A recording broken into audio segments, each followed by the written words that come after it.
Урматтуу коноктор, урматтуу ата-энелер, урматтуу ага-эжелер, урматтуу окуучулар. Мына бүгүн биздин айылыбызда чоң майрам болуп турат. Себеби дегенде ушул 2 мартта атайын иш планга киргизип, бир адамдан бир мектеп деген долбоор ушулган эле. Ошол долбоорду ушул мектептин парламент кыздары келип чыгып коебуз. Мен жаныма сүйлөп турганда парламент кыздары балдар келип мен жаныма турдулар. Мына ушул мектептин парламенттери ушул долбоорго активдүү катышып жүрөт. 2020 жылдан бери жакшы иштерди жасашты. Мектепке дагы, айылга дагы керек болсо, ушул кээ бир райондорго чейин барып, ушул иштерди айтып, мунун иштин максаты эмне экен? Жана башка ушул суроолор негизинде иштешти. Анан эми Кудай буйрса быйылды мына ушул президенттик составды жетектеп турган Сезим деген кызыбыз бар. Мына райондон орус тили боюнча 1-чи орунду алып келди. Класс жетекчиси Сулайманкул Айнагүл Түркбай. Анын жанкабы Түркбай окуучу ашта Түркбай. Мына ушул экөө жанкап райондон 1-чи орун алды. 34 мектептин ичинен. Мына Нуржубек Кадырбеков деген менибиз келди тетияктан. Нуржубек Кадырбеков жөнүндө кичине мен токтолуп кеткесем болбойт. Себеби дегенде Нуржубек Күнтуганыбыз байгеңер агайыңар тиги Америкадан, Япониядан билим алып келген 4-5 тилди билген ушул бүгүнкү күндө кыргыз элине абада керек болуп аткан жигиттерибиз эл башына келсе аябай сонун болот эле. Ушул Нуржигит байгебизге биз бүгүн ушул сөзүн угуп, баягы алыстан уккандан көрө бир көргөн деген сөз бар эмеспи? Ансыкандай ушул Нуржигит байгебиздин сөзүнө токтололу. Азыр мен сөздү мына балдар өздөрү алып барат. Азыр мен Сезимге берейин, Сезим алып барабы,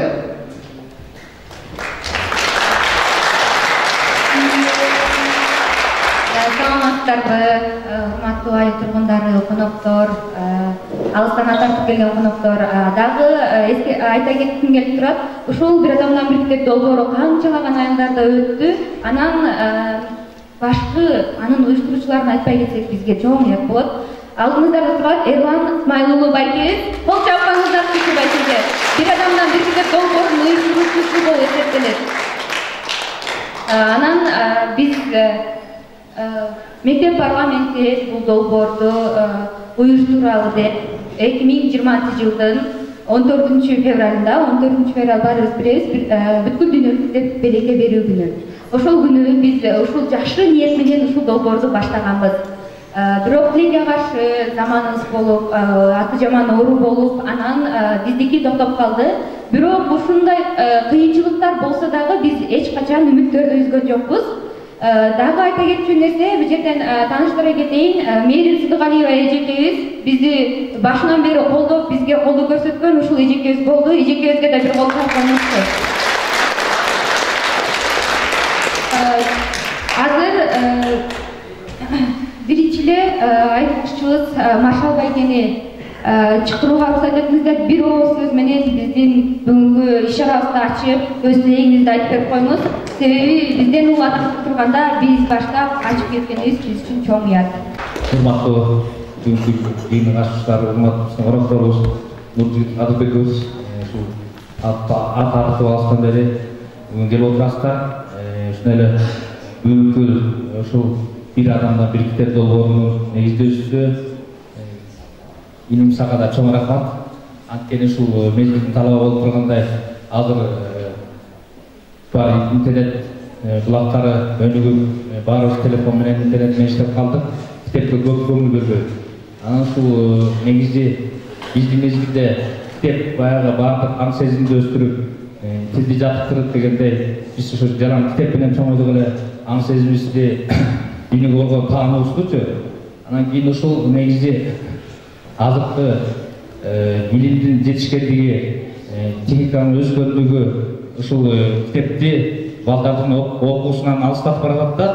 ушул долбоор негизи туура. Анткени биринчи класстан баштап окууга киргенде тамганы китептен алабыз да. Анан кийин эле барып аны билип алгандан кийин эле китепти унутуп коюп эле телефонго кирип кеткен бул болбойт да. Анан кийин ушул бирок баягы телефондон интернеттен баягы бардык жакшы нерселерди алабыз, бирок китепти дагы унутпай чогуу биргеликте ала жүрүшүбүз керек да. Ушул негизде болуп атат булчу. Анан ансыгандай сиздерге ушу жаштарга айтар элек, китепти дагы бирге алып, окуп, адабий чыгармаларды дүйнөлүк улуу жазуучулардын чыгармаларын окуп жүрүшүңүздөр керек да. Анан кийин ушу сиздерге ден соолук каалайм, ишиңиздерге ийгилик каалайм. Айтып аткан жигит Канат Жолотсуев деген журналист күйөө алам, Сыдаган атам күйөө аласы. Менин жолдошум. Мен бай кетип койдум таасы.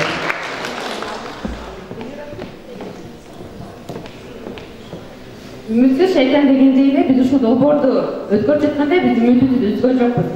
Канчалык кыйынчылыктар болгон сайын биз ошол кыйынчылыктарга жаңылуучуларга жаңы ыкмаларды таап, ошол ыкмалар тапканга ошол жаңы кыйынчылыктар бизге түрткү болуп жатты да. Ошондуктан эч качан үмүтүбүздү үзбөй азыркы күндө ушул күнгө жеткен. Демилгени уюштуруп жатканыңыз Алла сизге узун өмүр берсин. Бүгүн бизде чоң байрам болуп отурат. Адам баласы өзгөрүүнү кааласа, аны бир айдан кийин же бир жылдан кийин же эртең демеш керек. Эгер адам өзгөрүүнү кааласа, бүгүнкөн башташ керек. Менин оюмча ушул китептер өзгөрүүгө кичине болсо дагы түрткү берет деп үмүттөнөм. Bir adamdan bir kitap dolboorунун уюштуруучуларын 2020 жылдын 18 январында чыгаралы деп тилегенбиз.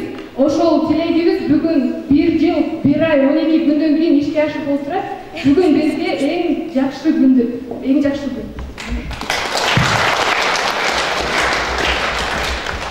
Ооба, чынында эле айтып кеткендей аябай кубанычтуу күн. Биз Нуржигит агайды аябай күткөнбүз. Чынында ушул күндү санап келгенбиз.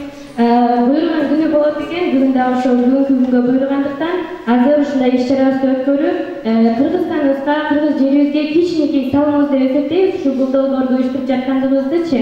Анан ошол биздин бүгүнкү долбоорубузга келип келген конокторго чоң рахмат. Жана айтып кетишпеби жогоруда кыйынчылыктар болду депчи. Ооба, чынында эле болду, бирок ушундай сонун күндө кыйынчылыктын баары унутулуп калды да. Анан биз деген эч качан ушул долбоорду уюштурууда кыйналдык, аябай чарчадык деп айта албайбыз. Себеби рухубузду, жан дүйнөбүздү азыктандырууда кылган аракетибизде биздин денебиздин чарчоосу мааниге ээ эмес. Ошондуктан бардык бүгүнкү келип берген конокторго чоң рахмат жана ыраазычылык билдиребиз. Ушул долбоорду баштаганда бизге эң биринчилерден болуп, колдоо көрсөтүп, бизге ишенген Мээрим Сыдыгалиева эжекебиз болду жана бизге колдоо көрсөтүп, дем берип, жана китептерди дагы алып келип берди. Сизге ыраазычылык билдиребиз жана бул жерге чакырып алмакчыбыз. Айылдаштар, алыстан атап келген коноктор, менин бөбөктөрүм, бүгүнкү китеп майрамыбыз баарыбызга кут болсун. Бул күндү майрам деп атабай коюуга болбойт деп айткым келет. Китеп бул жан дүйнөнүн азыгы.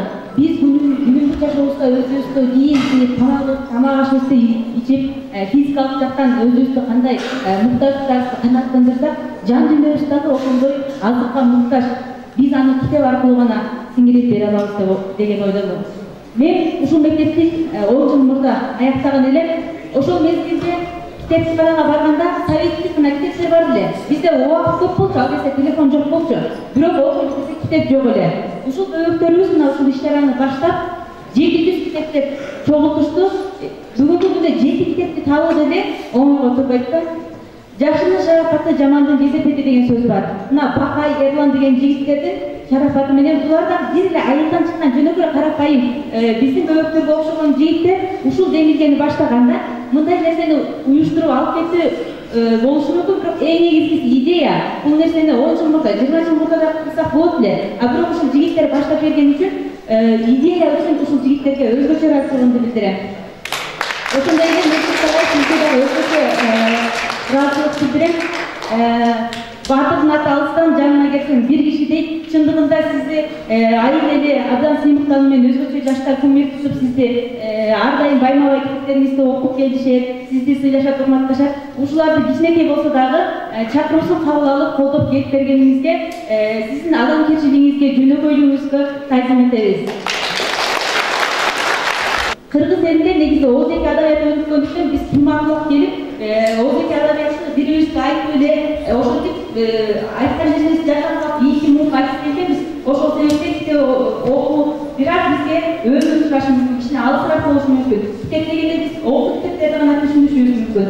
А жок андай эмес негизгиси. Китеп окуу үчүн эч кандай убакыт талап кылбайт. Кандай телефондо окуп калган WhatsApp'ты бирлештеребиз, группага менен жазды, YouTube'ду бир карайбыз. Мисалы мал тейлеген учурда деле жарым саатыбыз бар, китепти алдык, 3 парак окудук, аны улантып кетүүгө толук мүмкүнчүлүгүбүз бар да. Кыргызстан Манас университетин аяктадым, андан соң Түркияда журналистикада билим алдым. Ошол жака барганда мен абдан жакшы көрүнүштө өсүп болдум да. Жакшы жери биз балдар бири-бирине тиги отурушка барасың деген сыяктуу, жакында мына бир ай калды, китеп жарманкесине барасыңбы деп. Сен кайсы китепти аласың? Мен баланча каражатым болуп атат, баланча да чогулсам жакшы болот эле деп. Ушундай китеп жөнүндө жакшы ойлорун бөлүшүп турушат да. Бул дагы абдан жакшы формалдык деп эсептейм. Ушул нерсени да биз өзүбүзгө калыптандырсак, эч болбосо жок дегенде ушу балдарыбызды китепканага жиберип, ата-энелер өзү бул күзгү болот. Балам барып китеп окуу дей бербестен, өздөрү колуна китеп алса, балдар ошону көрүп тарбиялат деген ойдомун. Ошондуктан китеп окуу маданиятын калыптандыралы, жан дүйнөбүздү кеңейтели, ой жаабызды кеңейтели. Ар бирибиз өндүгүн өзүбүздөн башташыбыз керек. Ошондо гана мамлекетибиз өнүгөт, адамзат өнүгөт деген ойдомун. Бүгүнкү китеп майрамыбыз дагы жолу кут болсун. Бөөктөрүм силердин ишиңерге ийгилик. Биз алыста жүрсөк дагы оюбуз ар дайым силерде, айылыбызда ар дайым силерге жардам берүүгө даярбыз. Колубуздан келген жардамыбызды аябайбыз. Ошол эле учурда Орусияда жатып дагы иштеп жатып мигрант болуп жүрүп бизге салык кошкон айылдаштарыбыз болду. Ошолордун баардыгына терең ыраазычылык билдиребиз. Иштериңиздерге ийгилик. Алдыңыздарга Жаркынбек кызы теманы чакырып алалы. Жандуу үн менен биздин улуттук аспабыбыз комуз менен сиздерге жакшы бир ырын тартуулап берсин.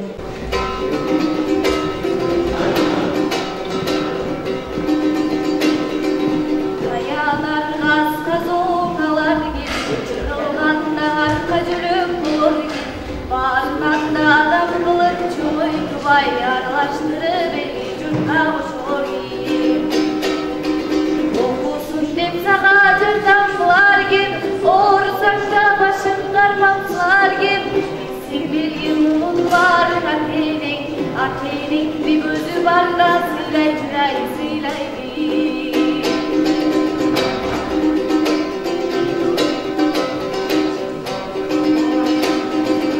алыс жолго чыксаң бата берергем, аман келди бартыңа суу бергем, аман келсең дасторконун жайнатып айдын сырнанын ысып чайын берергем.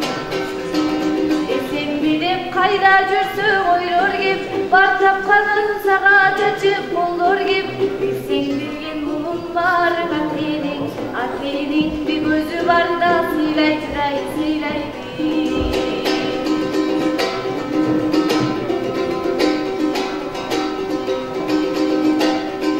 кайда жүрсөң зар санага батар кеп, бар тапканың сени ойлоп катар кеп, сен эсиңден чыгарсаң да сен ойлобай түн бою табастан жатар кеп. Эсенби деп кайда жүрсөң ойлор кеп, бар тапканың сага чачып колдор кеп, сен берген мунун баары атенең бир көзү бар да сыйлай сыйлай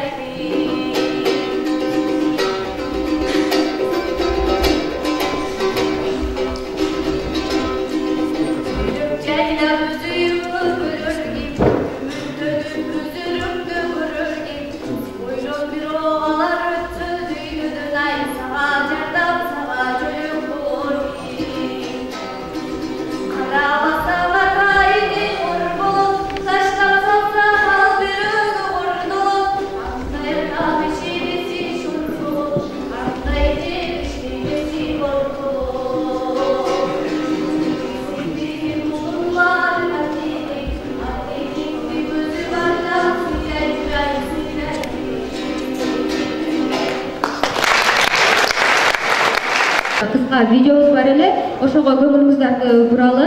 Ошону көргөндөн кийин анан биз күткөн Нуржигит агайга сөз берели.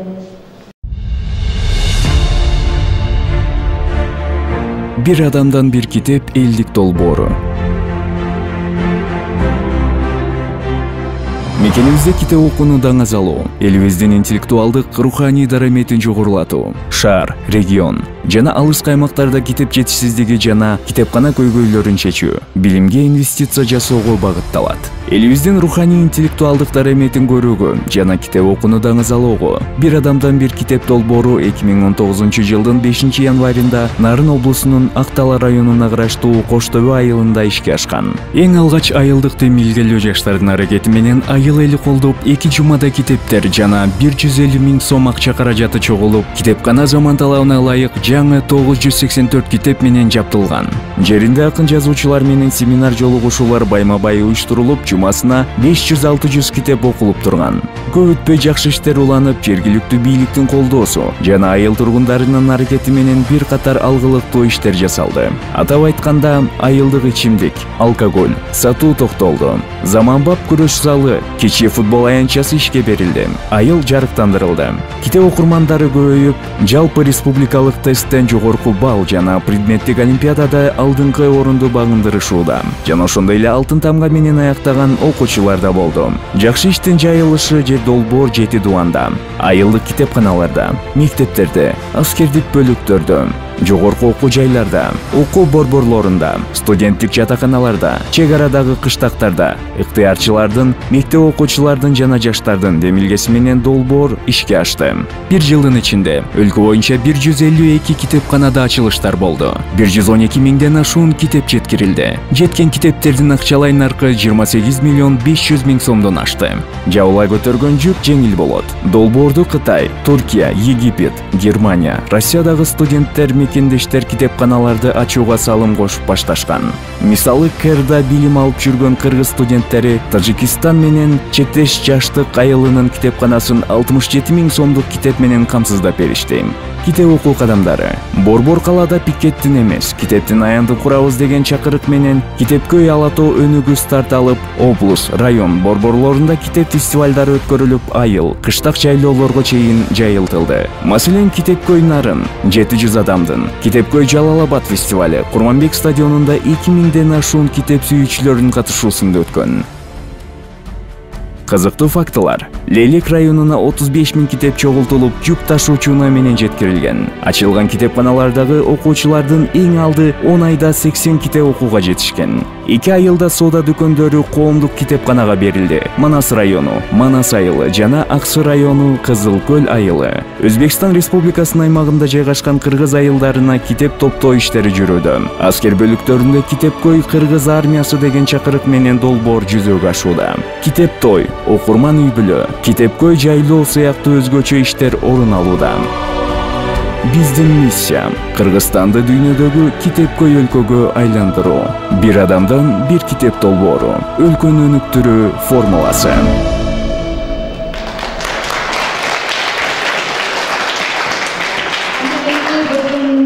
Нуржигит Кадырбеков агайыбызга сөздү берели.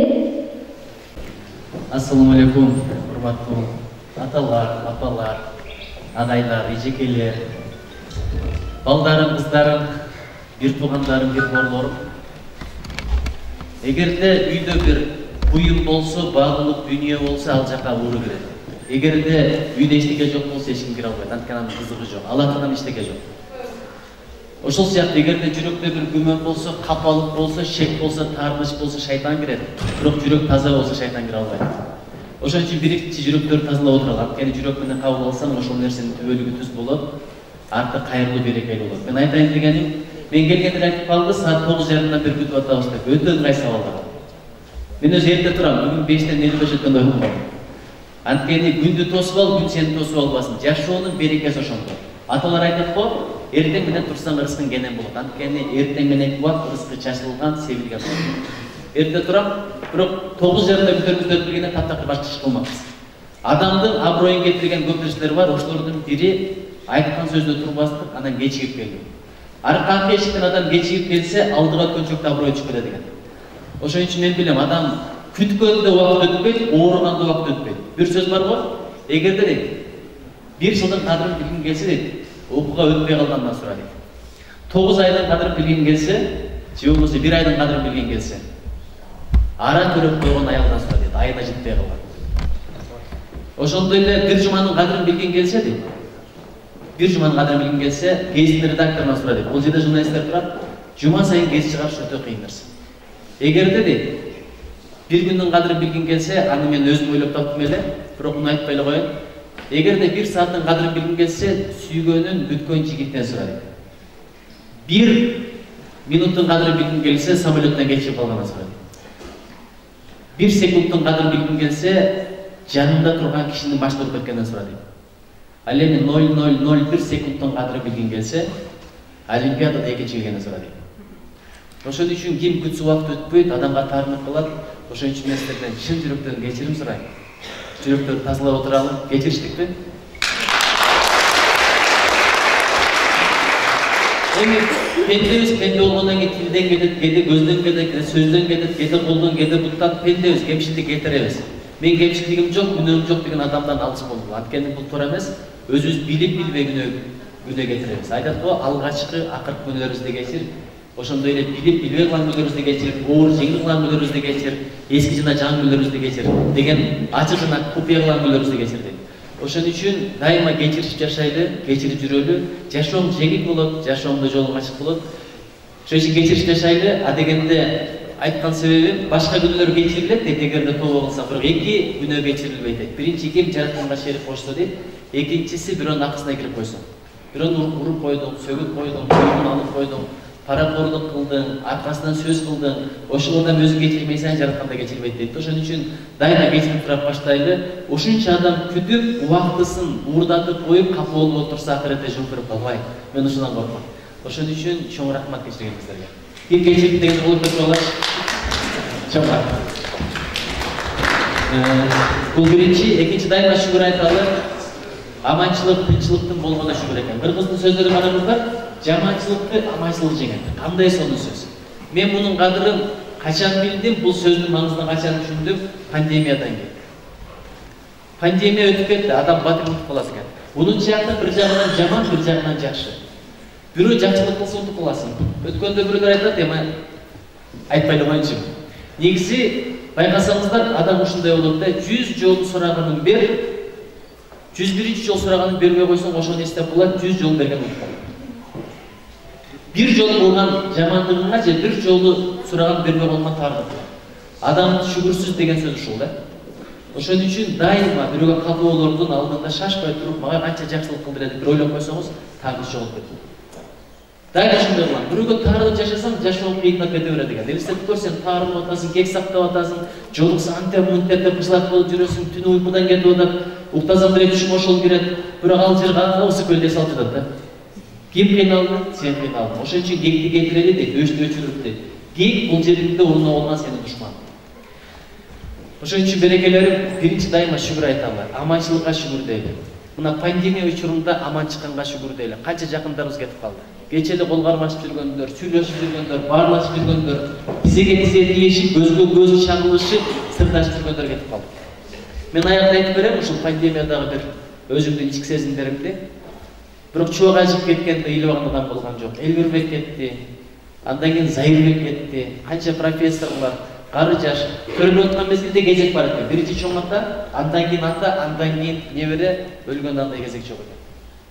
Чындап мүрзөгө барсам, жаш бала да жатат, карыган киши да жатат, аял да жатат, эркек да жатат, хан да жатат, бек да жатат, кул да жатат. Ошон үчүн бир сөз бар го. Бирөө окууга өтүп келип мактаган экен. Ата мен бүгүн окууга өттүм деп. Ушунчалык сүйүнүп, ата мен окууга өттүм десе, атасы акылман киши экен. Балам окууга өттүм. Мындан кийин эмне болот деген экен. Жакшылап окуйм. Анан эмне болот? Жакшылап окуп мен кесипке болом, кызыл диплом алам. Андан кийин эмне болот? Бир жерге кызмат орношом. Андан кийин үйлөнөм. Андан кийин бала бакырар болом. Андан кийин бала бакырамды жакшы тарбия менен чоңойтом. Андан кийин эмне кыласың? Андан кийин бала бакырамды окутам. Андан кийинчи өзүм бардак бес алууга чыгам. Андан кийинчи дагы жашап небере көрөм. Андан кийинчи дегенде башын жерге салып ойлонуп калган экен. Ата акка моюн сунабыз деп. Балам ошондон башта, ошого даярдап, ошондой кечирип жашайсың, ошондо таза жашайсың, ошондо намыс менен жашайсың, ариет менен жашайсың. Мен неге мына айтып отырмын? Жашаган башка, жасаган башка. Жашаган өтөт экен, жасаган калат экен. Мен бүгүнкү кыздарга, жигиттерге абдан ыраазы болуп атам. Булар жашап да жатат, жасап да жатат. Бактылуу болгула кыздар, балдар.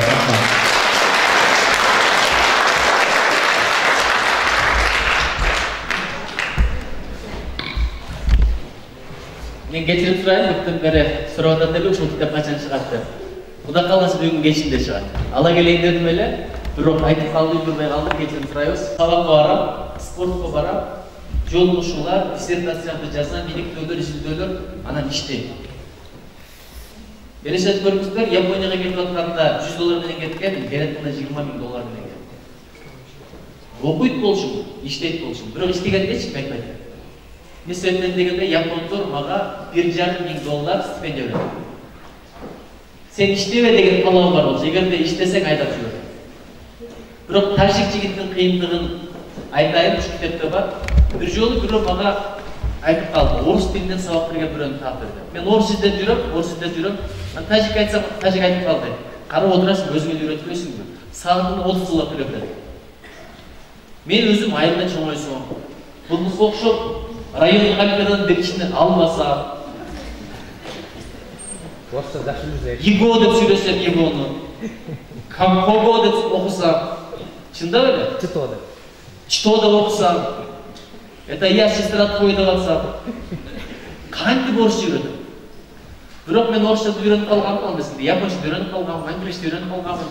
Күнүгө методикаларды изилдеп жүргүм келип айтты, мен үйрөтөм. Япон мени карап таң калды, сен үйрөтөсүң, мен үйрөтөм. Кантип үйрөтөсүң? Анан баштадым го. Ар түрдүү методикаларды табам. Акыры ушундай деңгээлге жетип калды, мен кетем десем да кетирбей турган деңгээлге жетип калды. Адам изденгенде ошондой болот экен. Акча керек болсо ошондой болот экен. Ошон үчүн дайыма бекер иштете бербегиле, анча-мынча акысын бергиле. Ошентип жүрөм. Бир күнү орус таап берейин десем, акырам кылбайт. Тажик досума рахмат, ошончо акча турса эмнеге бирөөгө бересиң, сен окут. Элестетип көр, күнүгө 1 саат окутсам $30. Жакшы акча таптым да. Ошон үчүн колунан келбейт дебегиле. Адам деле күн там туңбасат, андан кийин бара-бара батыраак басат, анан чуркайт, анан секирет, ошентип отуруп өсөбүз. Асмандан адис болуп туулган эч ким жок. Анан ошентип отуруп орус тилин ага үйрөтө баштадым. Айтайын дегеним, колунан келбейт деп айтпагыла. Экинчи бир ишим бар эле. Ошол тажик жигит айтып калды, мен иш таап алдым. А уруксат эле, мага уруксат эмес. Ал өзүнүн акчасын окуйт эле, мен стипендия алат элем. Менин ордума бир күн иштеп бербейсиңби? Мага болбойт десем, иштеп бер. Ошентип отуруп бардым, ал да жаап калды. Анткени ал жерде саатына $8 төлөйт. Элестетип көр, теле эмесинде саат 8 болгондо, саатына $8 төлөгөндө көбүрөөк иштесем экен депчи. Идиштер көбүрөөк болсо экен. Баягы иштедим, айтып берейинби? Подвал идиш жүргүзчү. Ушуну айтсам, карындашымдайым айтат, эртең өзү айтпай деп ойлойсуң. Неге айтпайм? Айтам. Идиш жуугандын эмне уятым? Элестетип көр, ошол жердеги эң төмөнкү кызмат меники болчу. Официанттар келип батыраак жуу деп келет. Эң жакшысы адам күлүп жайнап жакшылыктын өзүндө болсоң, баары менен жакшы мамиледе болсоң, баш ийген билсең даражаң көтөрүлө берет. Анан 1 жыл бою идиш жуудум. Досторум кетет эле, кыргыздардын бир жаман жери бар, кыргызга кыргыз жолугуп алып, арак ичишет, күн-клубка барат, сүйлөшөт, аш жейт, ошентип отуруп 2 жылын текке кетиргендер бар. Достор жолугабыз дегенде мен ишим бар деп кетип калат эле, бирок ишими досторго айтпайт элем. Кыргызды билесиздер, угуп калса сөз таркатат ошо сөз. Таркаса деканыма жетип калса, университетке жетип калса мен айтамын. Эч кимге айткан жокмун. Качан айтып берейинби? Качан Кыргызстанга учуп келатканда самолетто досторума айттым. Мен 1 жыл бою иштедим. Алар акча кетиргенде мен акча табат элем.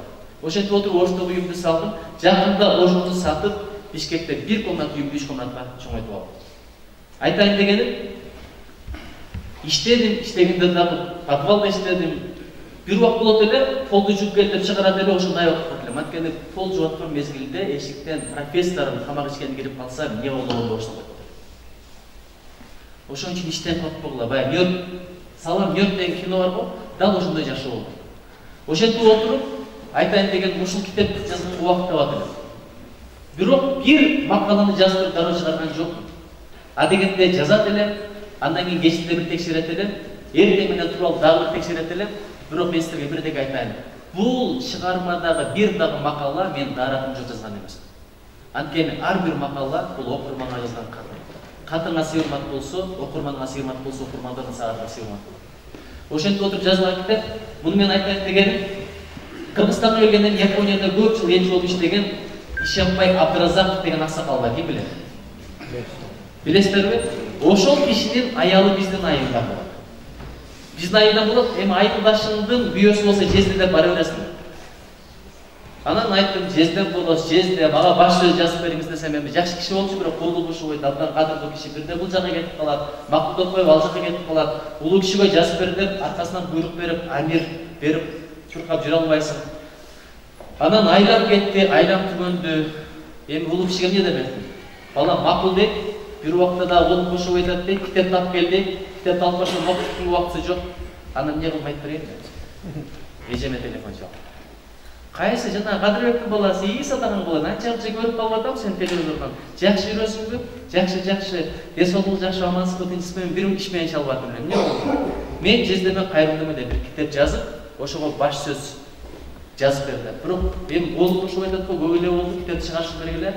Ошого мен сен кайрылып атам, балким бир жардам бересизби, айтасызбы дейсизби десем, кой отур деди. 15 мүнөттө жездем телефон чалып кайда жүрөсүң? Келе калды, бардым, ошо күнү басып жездем. Муну менен эмне айтып келип атам? Бери болмоду койчу. Көргөн бир эмне кылып чыккан экен, күйөө бала келип Чоң рахмат.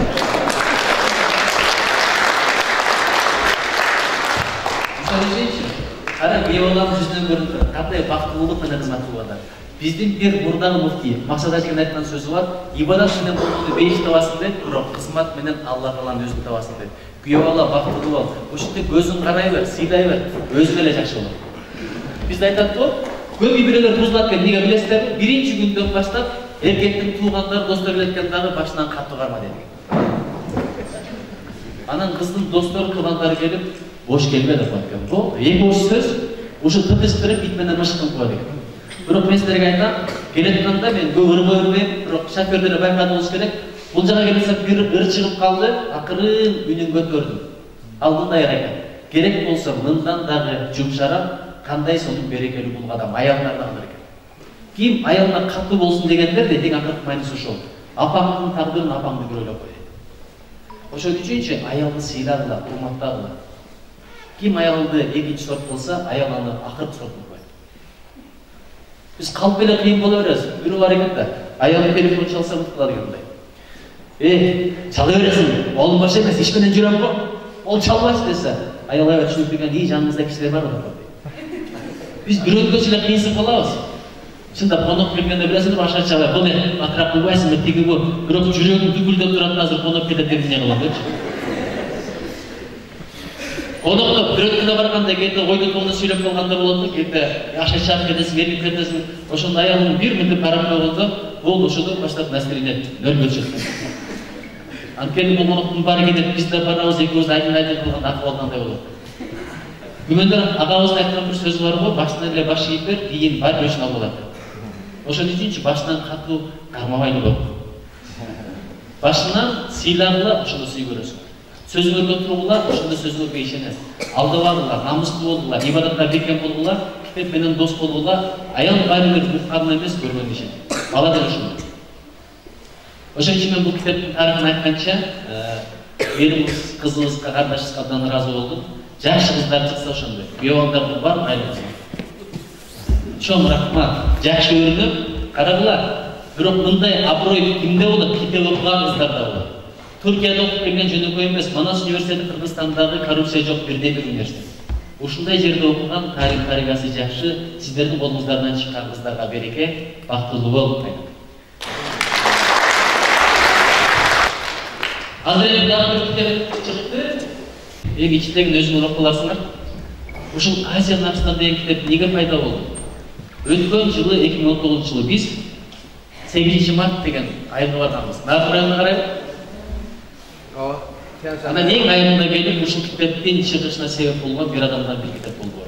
Жерге менен булбасам, тикенек чыгат, отоо чөп чыгат, алабата чыгат, жылан чыгат, чаян чыгат. Бирок ал жерде гүлзар кылам десең, ал жерде бак кылам десең, ал жерден түшүм алам десең менет керек. Ошол сыяктуу жүрөктө да ошондой, мээде да ошондой. Караңыздар, ушул китептердин топтолушу ошол гүлзар сыяктуу бар экен сыяктуу. Эгерде бакытты эгип коюп 3 жыл карабай койсоң багың өзүнө келип бербей атат. Эми ушул китептер топтолду. Топтолгону бир геп. Эми окулбаса аманатка кыянат чыгат. Эгерде китеп чыгып окулбаса бул болгону макулатура, болгону кагаз. Ошон үчүн топтогондор рахмат. Эгерде топтолгон китептерди ачып турбасаңыздар, окуп турбасаңыздар, колго алып келип бүтүрүп турбасаңыздар, ушул жигиттердин, кыздардын кылган иштерине кыянат. Сураныч окуңуздар. Элестетип көр, сени бирөө үйүнө келин кылып алып барып, 15 күн сүйлөбөй койсоң не кыласың? Карынасың. Анткени аялдын баарын кечиришим керек, бирок көңүл бөлбөй койсоң ошону кечирбейт. А байкуш китептер турат 15 жылдан бери ачыла элек. Үйлөргө баргыла турат китептер. Ошолорду бир ачып күнү. Батасын алып койгула, китепте батасы.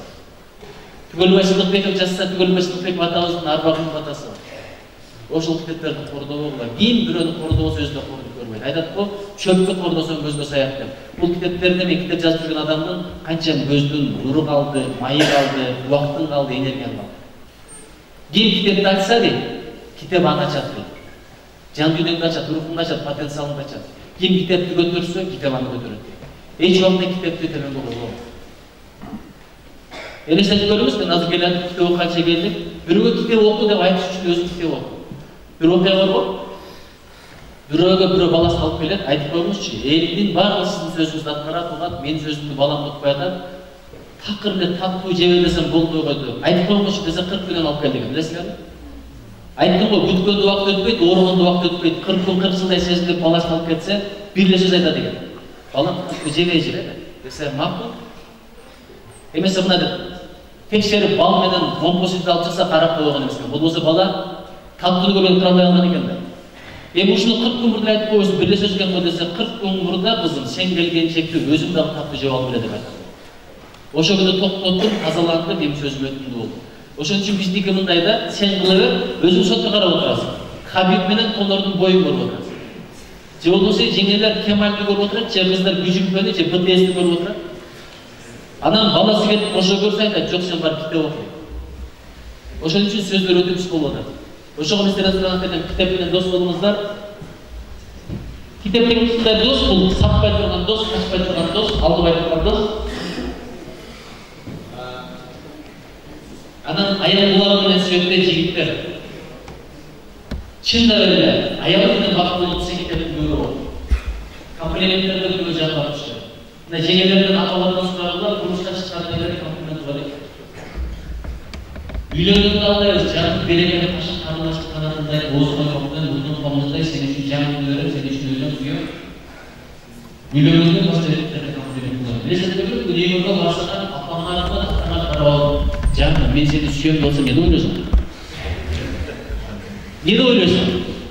Ошондо атама жаздын шамал кийип алып көрө ойлойсуң. Ошентип айтсам кай, бирөө айтат, кантип айтасың дейт, бала чыккан көчө мен сени сүйөм деп кантип айтасың дейт, уят эмеспи? Ошол эле баласынын көзүн ошол эркек айтат. Деп сөксө, о эркек дейт, туурабы? Өзү кайсыл туура, кайсыл туура эмес. Ошон үчүн комплиментти байытыш үчүн тилди байытыш керек. Аял булагы менен сүйөт, эркек көз менен сүйөт деген бекер эмес.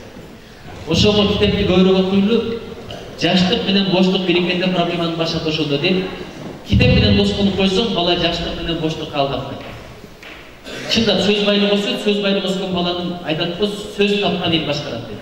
Ошон үчүн китеп менен дос кылалы, китепте тарих бар, китепте таржымал бар, китепте акыл бар, китепте береке бар, китепте туура жол бар. Күн сайын китеп окубаган адам же алдыга кетет, же артка кетет деп коет. Окубасаң мээң картая баштайт, карынып келе баштайт, стресс көбөйөт.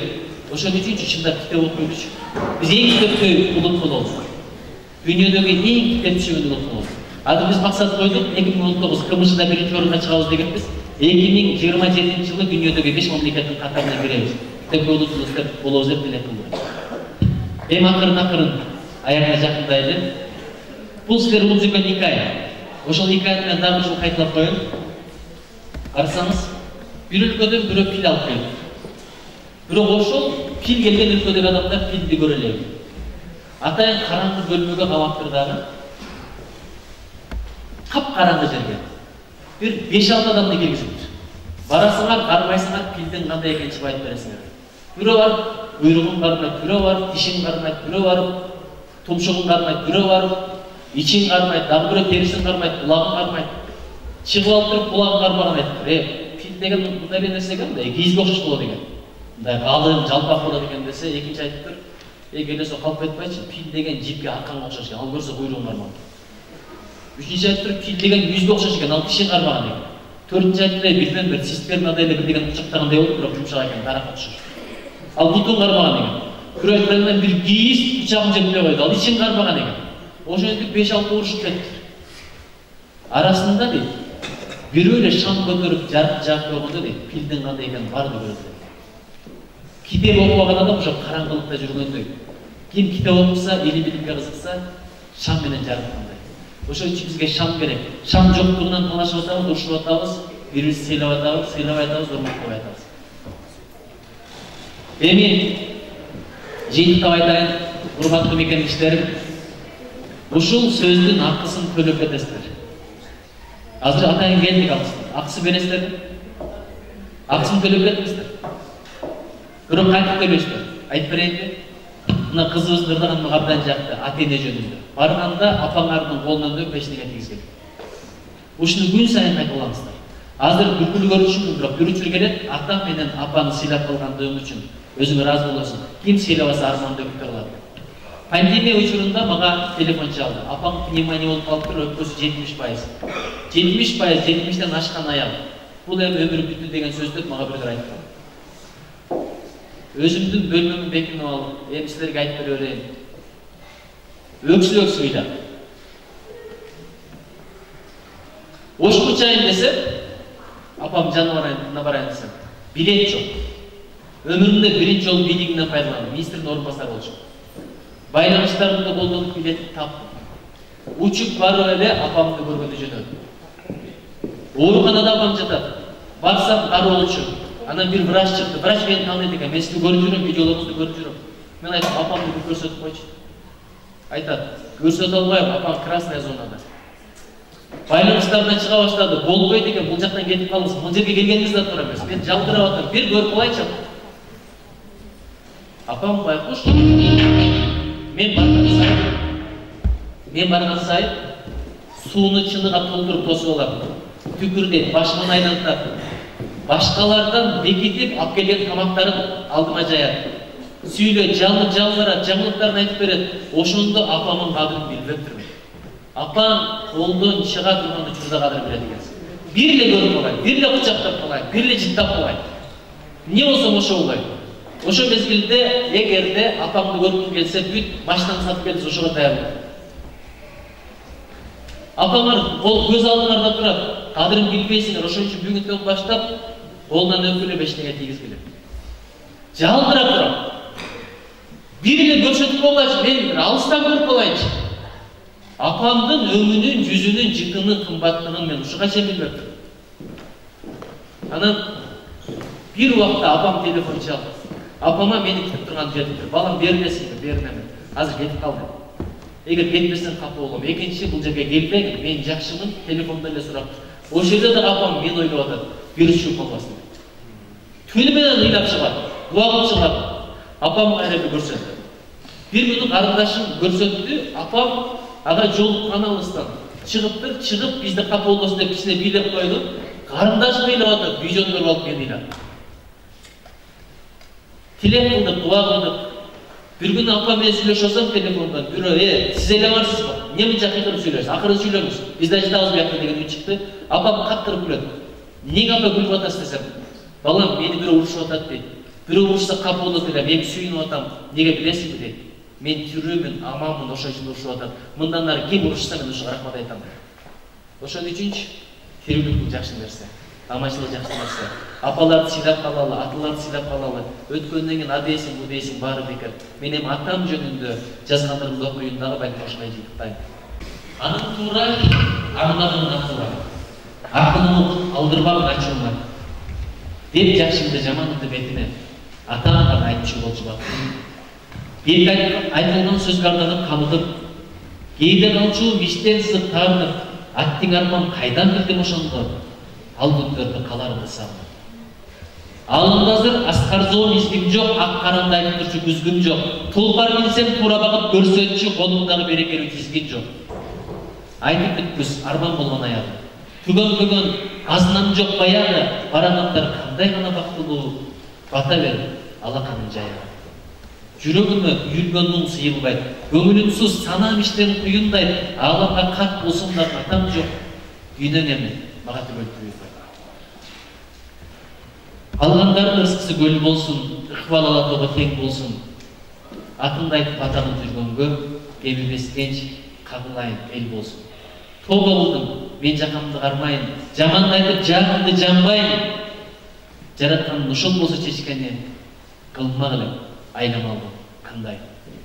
Азыр атамды бир кучакташ үчүн мен көп нерсе берет. Уақытта қадырын билбептімін, айтады ғой, ағылымды жүзін қарап тұрған, чоң соғып дейді. Жөн еле қарап тұрған. Анан Кабаны қарап тұрған, иық құранды қарап тұрған, анан ата менен апаның жүзін қарап тұрған, жөн еле қарап тұрған, өте жон соғып. Ошон үчүнчү менин лекциямдын бүгүнкү сөзүмдүн аксын төлөңүздөр, күн сайын ата менен апанын колунан өтүрүңүздар, бешине кийиздириңиздер. Анан апам алып келип алып кепти. Апа, билесиздерби, өңгөн өскөн жерине кача берет экен. Достору бар, катташкандары бар, өзүнүн иши бар, өңгөн агасы. Мен болсо 10 этажда биштикте жашайм. Эптеп алып келдим. Апам кыйын да, ошентип отуруп эле бир балам, эжең бирдек өткөзүп атыр, мен болсом болбойт. Күнчө намаз өтүп кетип туруп, ошондон бата кылып коюн, анан мына качып кетиптир. Кудайга шүгүр бир айдан бери кача элек, кечээ биринчи жолу айт. Неме балам, неме, жана ишкана бар го, ошол жерге барбасам болбойт окшойт. Деди эле, аялым 2 саатта көйнөк тигип берди. Кетип калбашы. Неге билесиздерби? Анткени баламды карап берет экен. Карагыла бир сөз бар. Баламдан бөлүп кутасың, неберемден өлүп кутасың деген. Ошо өмүр бою да кызматта жүрө берет экен. 2 саатта көйнөк тигип берди. Азыр болсо байтын сүрөтүн деле көрсөтмөмүн, эгерде чоңураак болгондо. Ошол көйнөктү кийди дагы апам дагы жок дегенде бир 15 күн болуп калды ошо. Эптеп, анан апамдын батасы менен күн башталат. Келгенде кыздарым бул жактан тосуп чыгат, апам бул жактан тосуп чыгат. Эгерде биринчи кыздарымды өпсөм, кийин кыздарым дагы чоңойгондо, бала болгондо биз кошо чыксак, биринчи өзүнүн кыздарым балдарына. Ошон үчүн дайыма биринчи апам менен учураш. Апанын колунан өп, бештиңе тийгиз. Көрдүңбү, көргөн нерсе тайын болот экен. Эми кирип барсам, кыздарым менин колумдан өп, бештиңе тийгиз учурашты. Дайыма аялым бул бөлмөдө, апам бул бөлмөдө. Биринчи бул бөлмөгө кирсең, апамдын ордуна кетип калат. Ошон үчүн келдиң биз сөзсүз апамдын жанына кир, колунан өп, анча сөз болуп кой, бөлүшөм деген жаңылыктарына кулак түшөп кой, андан кийин үйүмө кир. Жашоо айдап ушундан башталат. Апа сүйлөп аткан мезгилинде ким эгерде телефон чукуп отурса да сүйлөп атканда, бул атам жок, апам жок, мен сени тоготпойм, аталыктан апалыктан кечтим дегенге барабайт. Элестетип көр, апам сүйлөп отурса, сен сотташ кылып отурасың. Эмне маани? Бул болгону теме. Атам апам өтүп кетсе, темирин колунда калат, турганда эмне пайда? Бул жерде мугалимдер турат. Элестетип көрүңүз, бир кичинекей бала кезде чоң эле алып төргө өткөзгөн экен. Өзүнүн ученик окуучусу шакирти төргө өткөзүп сураган экен. Мисалы байтын бул кыздарды сезинби? Сезин орусчаны мага караганда жакшыраак билет. Азыр мен бир экзаменге сага суроо берем. Орус тилинен чындап жакшы болсоң ошого жооп бересиң. Эң аягында эстетип калбайын, э? Макулдаштык.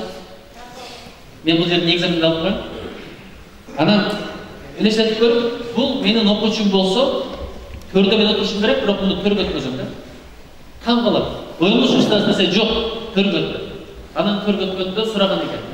Сен жанагы массаж жакшы билесиң го, түкүнчө деген точка каякта? Анан буякта десе, түшүндүм деп тур, эми ордуна отур деген экен. Неге төргө өткөзөбүз десе, бул маселеде сен менин устатымсың деген. Мен массажды билбейм, точканы билбейм. Бул маселеде устатымсың, ошон үчүн төргө өткөздүм. Эми калган маселени бул жакка отур, ошол жерде сүйлөшөбүз деген. Сүйлөсөк эле кыргыз көппү, жылдыз көппү, кыргыз тиякты чапкан, буякты чапкан, Кытайды чапканды айтпай эле болчу. Чапсак эле Кытайдан баштайбыз. Бирок сол чөнтөгүндөгү бир телефону Кореяныкы, оң чөнтөгүндөгү бир телефону Американыкы. Дагы бир телефон болсо Кытай. Минген баштан же Японияныкы, же Германияныкы. Колдонгон куралы Россия. Өзүңө Кудай Таала берген компьютерди канадалыктарга берип койду. Сен өзүң иштете албайсың. Мени жетишкерген. Уштуп жүрө бересиң. Кайсы өлкөгө барсак, кичине берип коюшту бара дегенбиз. Ошон үчүн биз эч ким сыйлабайт. Байкап атасыңарбы? Кийинки мезгилдерде эскорту да тургузбай койду. Жок, аны 2 адам келет, тосуп кетет. Андан кийин дагы бир чоңуна жолугасың, ошого ыраазы болуп келе беребиз. Баарын сураган эки эч ким сыйлабайт. Кичине бере берчи десек, досумдан качат, бүгүн бир дагында кача баштайт. Атам турушат, сурай эле берет берсин депчи. Ошон үчүн суралган эки болуу үчүн бизде кең байлыктар бар. Бизде потенциал бар, бизде адамдар бар. Ошон үчүн окугула, мээни өстүрөлү. Кайсы өлкөдө мээ өссө, ошол өлкө бай болот. Алган эмес берген кол бололу, астыңкы эместүү кол бололу. Биз мунжа эмеспиз го, биз келесо эмеспиз. Ошон үчүн аш казан эле толтура бербей, көш казан менен баш казанда толтуралы. Келечегибиз кең болсун, ыкпалыбыз алакага тең болсун. Бир анекдот бар экен. Тоодо дейт. Бийик тоонун башында бир айыл отуруп алыптыр дейт. Түбүнө коён жакка бараса айтат дейт. Коён. Не деп чыйылдаса, деппеги, деппеги. Арамдан зорко 3 саатта чыгып барса, дейт. Табиги бар деп сурайт. Анан коён ачууланып түшүп кетиптир. Анан жооптуруп, аю. Не десе, деппеги. Азыр деп чемиз арамдан зорко тоголоп түшсө, табиги жок деген экен. Табигinin не пайдасы бар? Зияндан башка пайдасы жок. Ошон үчүн бетпеги деп туруп бизден китеп сурайлы, акыл сурайлы, накыл сурайлы. Аталардын сөзүн калды. Чоңотон билгендин 50% атам билбей, атам билген 50% мен билбей отуруп элди жоголуп кетпесин. Маданиятым мен тилим жоголсо, чегараны ачпай мамлекетине жок болот дейт. Агайларды сыйлайлы, урматтайлы. Ким эгерде мугалимди сыйлабаса илим жукпайт, ким дарыгерди сыйлабаса даба жукпайт дейт. Ошон үчүн мугалимди да сыйлайлы. Китепти да устат, китепти да сыйлайлы. Ушул балдардын мээнетин сыйлайлы. Келечеги кең болсун, ыкпалдуулугу тең болсун. Кудайым өзү колдосун, өзү коргосун, өзү жолдосун. Менден кетсе кечирип турайм. Чоң рахмат.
бир адамдан бириктеп долбоордун уюштуруучуларынын бири Эрлан Исмаил уулу Байтөбүзгө берсек, келип дагы рахмат. Ассаламу алейкум. Кутмандуу күнүңүздөр менен арыбаңыздар. Агай, бул жерге биздин иш-чарабызга кош келипсиз. Урматтуу агайлар, эжекелер, баарыңыздарга ыраазычылык билдиребиз.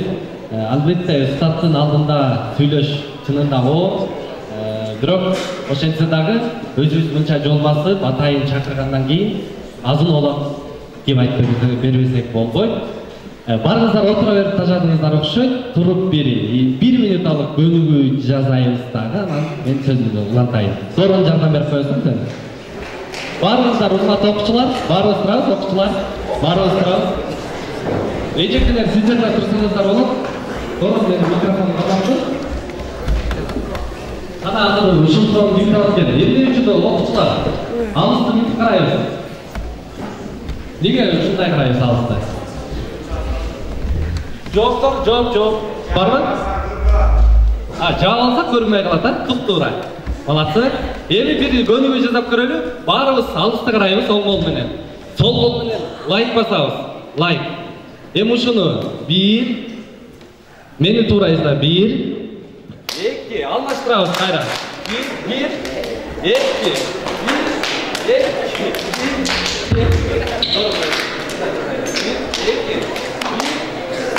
Азыр айрымдарды жасатабыз. Дагы эле эки жакта алакан жайып коюп атабыз. Жолсо лайк баскан боюнча 1 мына 1 2 Эми рахмат. Эми бир көнүгүү бар. Бул эмне? Коюнун кулагына коебайын мына. Булчу. Окей. Окей, жоош деп коелу эле. Шуну 1 2 жазып көрөбүз. 1 2 жазып көрөбүз.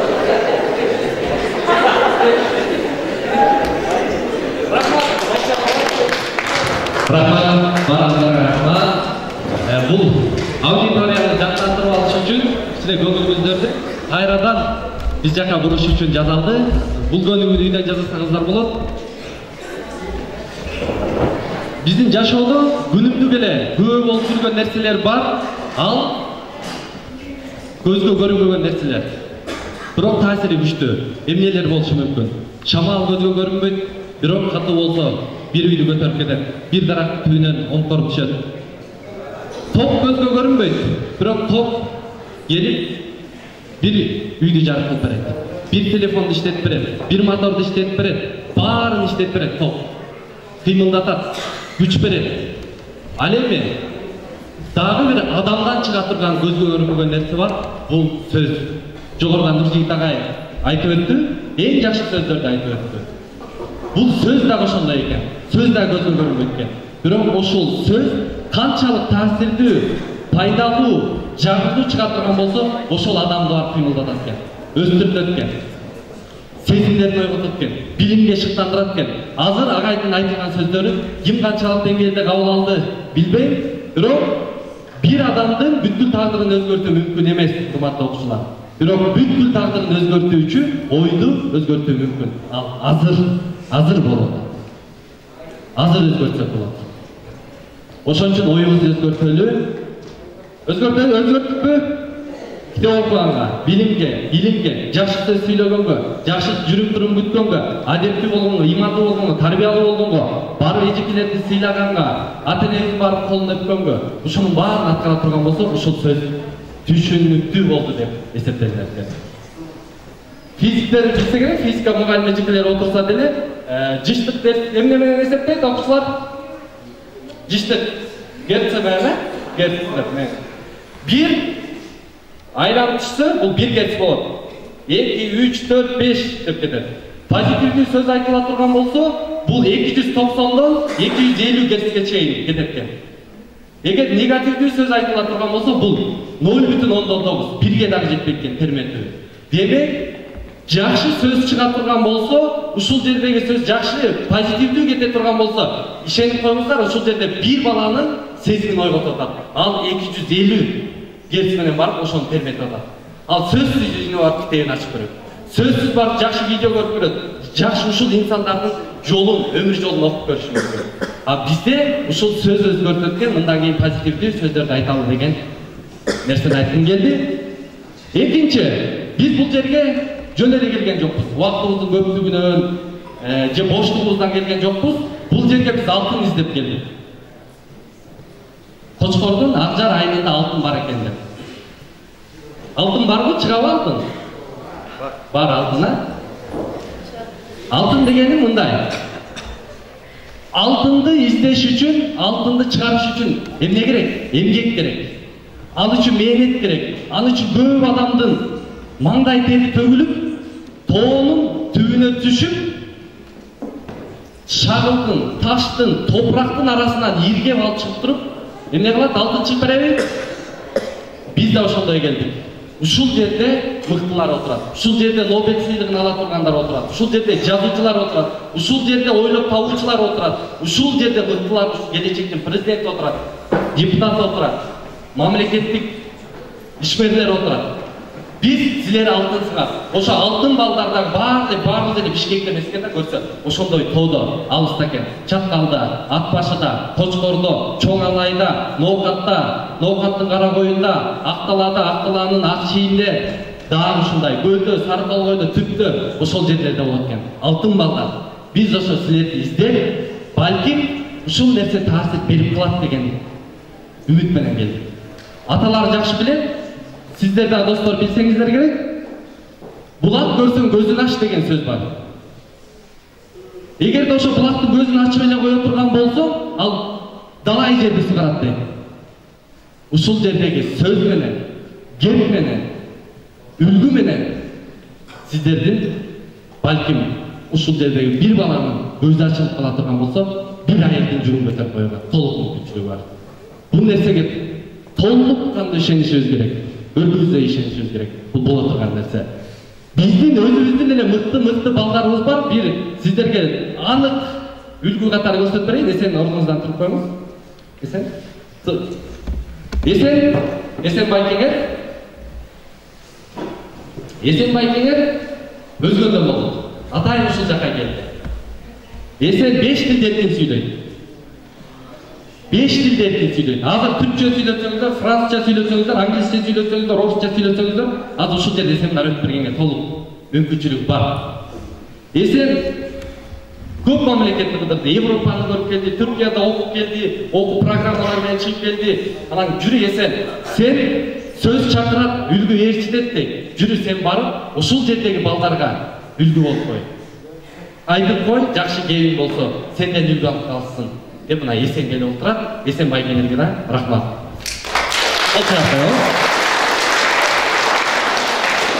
Уақыт ушунчалык кыска экен, көп эле нерсени айтсак болмок. Жыйынтыктап атып, бир нерсени айткым келип атат. Бул жердеги ар бир китеп бул билимдин үрөөнү болсун. Билимдин үрөөнү болсун.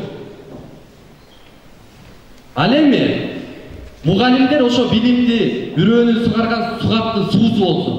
Ата-энелерден чоңдон чоң өтүнүч, эчтеке кылбай элечи, үйдөн жакшынакай эле аба ырайы болуп берип коюңуздар, болду балага ошол жетиштүү. Жылмай эле, үркөлбөй. Ошол өсүп кетиши үчүн, жаңып кетиши үчүн балага ошол эле керек экен. Урматтуу эжекелер, агайлар, достор, мына айылыңыздарда жакшы китептер келиптир. Дагы жаңы китептер бар. Эң сонун заман талабына алайык. Окуучулардын интеллектуалдык деңгээлин көтөрө турган, чоңдор окуй турган, жаштар улуун окуй турган, мотивациялык, шыктандыра турган, дем бере турган, адабий, энциклопедия, илимий китептер чыгып атат. Ошолор менен дагы толуктурсун. Ушул жердеги окуучуларга сезим жана силер баштаган мектеп парламенти ушул жерде аты аталып, жана аты аталбай дагы ушул жерде салым кошуп, ушул жерде жүгүрүп жүргөн баарыңардан чоң рахмат. Ушул нерсени, ушул долбоорду уюштурганда айылына барып бир чоң бизнесмен уюштуруп атат. Айылына барып кээ бир депутаттар алып барып уюштуруп атат. Кээ бир акчалуулар алып барып уюштуруп атат. Бирок бул жерде жөнөкөй гана окуучулар уюштуруп атат. Мен ушул нерсе сүйүндүрдү. Рахмат. Ачылбаган учурда пайдасы жок деп, китепти мындан кийин ачыңыздар. Сиздерге жыйынтык сөзүмдүн жыйынтыгы менен ыр окуп берейин. Максат Жаңгазиев деген агабыздын ыры кабыл алып коюңуздар. Уруксат болсо, жакшы кунт коюп угуп турсаңыздар, чындап жашообуз. Интернет чыга электе. Эс акыл тунук эле. Эскилер улуг эле. Жабырап жомок айтса, жакчыбысы бул эле. Көйгөй аз, ошол кезде көп эле арулуктар, көңүлдө сагыныч бар, көчөнүн ар бучунан айтылчу жаңылыктар. Жомоктор ишендирчү, көңілге орнап толып, қабылан жол бұрыс болып, қай жердегі терелік қарғанға жолдаш болып. Ойын олбай шықы қалды. Баланы дізімізде, барарынан içimizde, Galaxy, iPhone, planшет, бірчемес түшімізде. Адамдар асыл еле, түштадыр бағысын егер, жүрішет шашып еле, сұрауға оң жооп бербей, жанында басып еле. Интернет шықты дағы, иши жоқ дилиңменен, келді учур, бүйілдігін, жубайлар көп сүйлөшпөй, сырдаша, дуңдуңменен. Ичики, көңілді үшін, ишенім от жағалбайды, бөбекті сотқа қырмайды, толынан жұлсаң ыйлап, соротсоң, соскан албайды. Burada көп ақсақалға, өткөндүн кенчін улап, кеп айтып берчі құлап, чоң ата, YouTube тазыр, чоң әне, селфилар. Жашауыз лимит менен, мамилет іш қалғансый, жасалбай іш қалғансый, ұзарып гигабайттан уақыт қысқарғансый. Мындай бір чологой бар, үміттер турасынан үзіліп тұра тұлан, сезімдер алсыз азыр сотканың қуатынан. Жашауыз алаңдашу, жазылбай аптауынан, ескерді қаттар ұлан, бұл жазғандырды досым, оқып қой WhatsApp-ға. Бұл жазғандырды досым, оқып қой WhatsApp-ға. Мақсат жаңаның. Рахмат барыңыздарға. Өзгөндөн атарып келаткан Эсен Жапаров байкебизден бир ооз сөздү угуп калбасак, биздин арманыбыз ичибизде калчудай болуп жатат. Сизди чакырып коелучу. Ассаламу алейкум. Урматтуу апалар, аталар, эжекелер, агайлар, инилер, карындаштар. Сиздер менен ушул жерде жүз көрүшүп, ушундай сонун бир күндө сиздер менен жолугуп турганыма абдан кубанычтамын. Мен негизи өзүмө бир эреже болдум эле. Агайларым сүйлөгөн жерде сүйлөбөйүн деп. Бирок чакырып калышты, бир-эки сөз бөлүшүп коеюн. Себеби буга чейин дагы Нуржигит агайыбыз менен биз Ошто болдук, Өзгөнгө барып келдик. Ал жакта дагы сүйлөгөн эмесмин, себеби агайымдан сөз талашкым келбеди. Эми өзүм жөнүндө айта кетсем, мен ошол Өзгөндө Мырзаки айылда чоңойгом. Ошол жакта таятанын тарбиясын алып чоңойдум, жөнөкөй мектепте. Тайталар аман болсун, чоң ата чоң энелер аман болсун. Мен ушул агай айтып атканда мен дагы тайнемди эстедим. Тайнем быйыл өтүп кетти. Чет өлкөдө болчу, мен келе албай калдым вирус учурунан. Бирок ошол жөнүндө бир аз айтып бергим келди, себеби мен ошол адамдардын тарбиясын алып чоңойдум да. Тайнем кичинекей кезинен сен министр болосуң, сен министр боло турган баласың деп мага тарбия берип чоңойтты да. Сабактарымды кошо кылышты, ушунчалык көп жакка мени чогуу алып барды. Тайнем менен көлгө келет болчумун, тайнем өзү көлдөн болот, ошого келет элем. Анан ошонун негизинде мектепти алтын медаль менен бүтүрдүм. ОРТдан дагы тайнем менен спор ойногонбуз. Тайнем сага ноутбук алып берем деген да. Алтын сертификат аласың деген. Бирок буйрук экен, мен алтын сертификат албадым, бирок жакшы 211 балл алдым. Анан айылда бүтүрүп, ошол жактан эле тилди үйрөндүк, курстарга бардык. Бишкекке келип, Ататүрк Алатоо деген университет бар, эл аралык университет. Ошол жакка тапшырдым, кийин Аутсага которулдум. Аутсага билим алдым. Анан тайнем дайыма билим алды, билимге өндөөчү да меничи. Билимге өндөөчү, сен билим алышың керек, сен келечекте элге кызмат кыла турган, министр боло турган баласың деп дайыма айтчу. Бул сөздөр азырда эсиме кетпейт. Кудай колдоп, ошол тайнемен да Алла разы болсун, тайнеме сөзүм туруп мен быйыл ошол Европага дагы окууга өттүм. Буйруса күзүндө окуумду улантам. Бул дагы ошол тайнем болот. Анан бул жерде бул окуяны эмнеге айтып атам? Себеби баягы агай бир пил жөнүндө окуя айтып берди. Менде бир окуя бар, ал дагы пил жөнүндө. Мен Германияда болуп келдим. Берлинде жүргөндө бир зоопаркка кирип калдык. Ошол жакта бир пил бар экен. Анан ушул окуя эсиме келди да. Пилди кичинекей жипке байлап коюшту. Пил мынтип бутун жылдырып койсо эле үзүлүп кетет да ал жипчи. Бирок пил ал аракетти кылбайт экен да. Бул пил качып кетет десе, себеби эмнеде десе качпайт дейт. Анан себебин сурасак, пилди кичинекей кезинде ошол жипке байлачу экен да. Анан жипке байланганда пил жылайын чыгып кетейин деп аракет кылчу экен. Бирок колунан келбейт экен эле. Ошол нерсени көп жолу кылып, акыры кылгысы да келбей кылбай да калды. Ошол нерсе көмүп алыптыр. Анан кийин пил ал аракетти да кылбай калды. Бул жерде эмнени айткым келип турат? Бул нерсе абдан маанилүү. Себеби биз балдар ошол кичинекей кезинде ошол сыяктуу кичинекей жиптер болот экен да байлаган. Же жакшы жиптер болот, же жаман жиптер болот. Мен дагы ошол кайнемдин берген тарбиясы менен ушул жерде ата-энелер окуучуларга бөлүшкүм келди. Себеби бул жиптер жаман сөздөр, баланы артка тарткан сөздөр, сенин колуңан келбейт, сен айылдыксың, шаардыктар кылат, сен үйрөнө албайсың деген сөздөр балага ошондой жип болуп байланып калышы мүмкүн экен да. Ал кийин аракет да кылбай калышы мүмкүн экен. Ошон үчүн мен суранат элем, бул жерде ата-энелерден, ага-эжекелерден балдарга ошондой тарбия бериңиздер. Себеби ошол кайнем министр болосуң деген сөз мага жиптей болуп байланган. Мен ошол министр боло элекмин, бирок министр агайыбыз бар, Кудайга шүгүр агайдын жанында жүрөбүз. Сабак алып, үйрөнүп, окуучу болуп, шакирт болуп жүрөбүз. Буйруса алда күн келет деп ойлойбуз. Элге кызмат кылган ошол күндөр келет. Анан мен 21 жаштамын. Үйлөнгөнмүн, эрте үйлөндүм. Бул дагы жакшы нерсе экен, адамдын ошол калыптанышына, чоңоюшуна, мамиле кылышына чоң жоопкерчилик. Агай дагы айтып кетти, ошол келинчекке өзүңөрдүн аялыңарга болгон мамиле тууралуу. Бул дагы өзүмө чоң сабак болду. Анан ошол университетке тапшырып келгенде, чет өлкөдө жүргөндө, мен Эмираттарда, Турцияда болуп келдим. Where are you from деп сурашты да мененчи. I'm from Kyrgyzstan десем, which stan деп кайра менен сурашты да.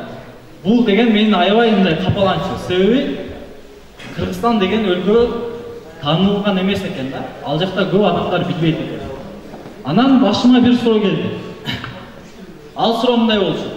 Эгер ушул глобус дүйнө картасынан бүгүн Кыргызстан деген өлкө жоголуп кетсе, аны ким байкайт? Бирөө байкайбы? Деген суроо келди. Жобу аябай өкүнүчтүү. Аны эч ким байкабайт экен. Себеби биз башка өлкөлөргө эч кандай финансылык жактан, техникалык жактан же куралдуу күчтөр тараптан таасир этпейбиз. Анан эмне кылыш керек деген суроо келди. Ошол нерсени көрдүм, бирок баягы биз агай айткандай шамчырак, кайсы жерде шамчырак жагабыз, эмне кылабыз деген суроо пайда болду. Анан мен келип окуумду бир жылга токтотуп туруп, өзүмдүн айылыма бардым. Агайда барып келген ал жерге Нурболот деген байкебиз бар, агабыз. Ошол экөөбүз айылдан иш баштайлы деп окуучуларга айылдын интеллектуалдык деңгээлин, руханий деңгээлин, ошол маданияттын өнүктүрөлү деген максатта айылдык бийлик менен сүйлөшүп, ошол жерден бир ДК, Дом культуры деп коет, маданият үйүн алып, ошол жерге кичинекей китепкана бар эле, ошону иштетип баштадык. Балдарга англисче сабак бердик, ОРТга даярдадык, түркчө сабак бердик. Анан баягы дос издебе дейт го, максат кой дейт. Максат койсоң, ошол досторду өзү таап берет экен да. Мен мисалы үчүн бир адамдан бир китепке айтып келатам муну. Ошол жакта жүргөндө бизге Эрлан байкелер, Бакай байкелер келишти. Эсинде болсо керек, тосуп алдык. Ошол жактан тааныштык. Мен булар менен таанышам деген ойдо эмес болчумун. Бирок максатыбыз бир экен, кичине салым кошойлуу, баягы өзүм берген суроого жооп болсун деп ошол аракетти кылып жүргөнмүн. Анан жолуктук, тааныштык, аябай жакшы болду. Поэзия кылдык ал жерде да, өр окудук. Абдан сонун болду. Өзүнчө эле бир бактылуу сезимдер болду да. Анан кийин коштоштук, биз айылда калдык. Кийинчерээк шаарга келдим. Шаарга келип, жума намазы болду, 5-күн болчу, жума күнү. Жума намазга барсам, Бакай байке жүрүптү. Анан кийин Çöntөгүмдө кошелегимди унутуп калдым. Жол кирем жок. Үйгө кантип кеттим. Бакай бир тааныш чыгып калса экен деп турсам, Бакай байке келет. Ошол бир адамдан бир китеп долбоордун негиздөөчүсү. Жолугуп калып, анан кийин сүйлөшүп, экинчи жолу көрүшүп атабыз. Бирок ушунчалык бир махабат пайда болуп калган да. Ушунчалык жакындашып калганбыз. Анан ачык эле айттым, байке акча бериңиз, үйгө барайын. Кошелегимди унутуп калдым дедим. Акча берди. Анан экөөбүз сүйлөштүк. Бир адамдан бир китеп боюнча талкууладык. Анан эсен сапарлар бар деди. Мен дароо эле менден келген кызматты кылайын дедим. Кийинки күнү ошол суббота базар күндөрү болчу. Нарынга сапар бар экенде Нарынга кеттик ошо менен. Эки жолу жолуктук, бирок ушунчалык бир туугандай ага ине мамиле болуп калды да. Ушулга чейин сүйлөшүп келебиз. Ошол нерсенин артында агайлар менен жолушуп, агайлардын тарбиясын алып, сөзүн угуп, батасын алып, насаатын угуп келатабыз. Буга да Кудайга шүгүр. Бул жерден эмнени айткым келет? Туура максаттарды коелу. Кичинекей инилерим отурат бул жерде. Туура максаттарды коюп, туура кадамдарды таштай берейли. Жолдор өздөрү ачыла берет. Баягы мен кичинекей кезимден ошо айылда окуганмын. Ошол Кудайга шүгүр, тилдерди үйрөндүм, университетке ийгилүү тапшырдым. Мындан ары дагы чоң максаттарыбыз бар. Буюрса ошолорду ишке ашыруунун жолунда жүрөбүз. Ошол мен сиздерге айткым келет, туура максаттарды коюңуздар. Анан ата-энелер балдарыңыздарга жакшы тарбия берип, Эрлан байке айткандай, жакшы аба-ырайы болуп бериңиздер. Балдардын жолун ачыңыздар. Мен мисал үчүн бул жерде тайнемдин ролу да абдан чоң деп ойлойм. Себеби менин шагымды сындырган эмес, мага абдан жакшы колдоо көргөзгөн, менин укуктарымды коргогон, кичинекей кезимден ошол билимге болгон жолду ачып берген. Андан кийин тайтам дагы кичинекей кезинен китепти абдан сүйгөн киши болгон. Айылда үйдө китепканабыз бар. Тайтам ушунчалык китепти окуйт эле. Бекинип окучу да. Баягы тайнем урушуп, башка иш кылбайсыңбы депчи. Анан бекинип окучу, түнү телефонду жарык кылып алып окучу. Ошол нерсеге агай айтып атпайбы? Бала көргөнүнө үйрөнөт депчи, айткан эмес. Тайтам ошончо китептерди окучу, ошол менен жүрүп мен да китепке болгон кызыгуум артты да. Ошонун негизинде ушунча жакшы нерселер келип, ушинтип сиздер менен жолугуп, эл аралап, жер аралап жүрөбүз. Кудайга чоң шүгүр айтам. Сиздерге дагы ийгилик каалайм. Көп сүйлөй эле коеюн. Чоң рахмат. Сөзү кур болбосун, мактангандай да болбойн. Бир аз ошо башка тилдерде да сүйлөп берип коеюн. Үлгү болсун,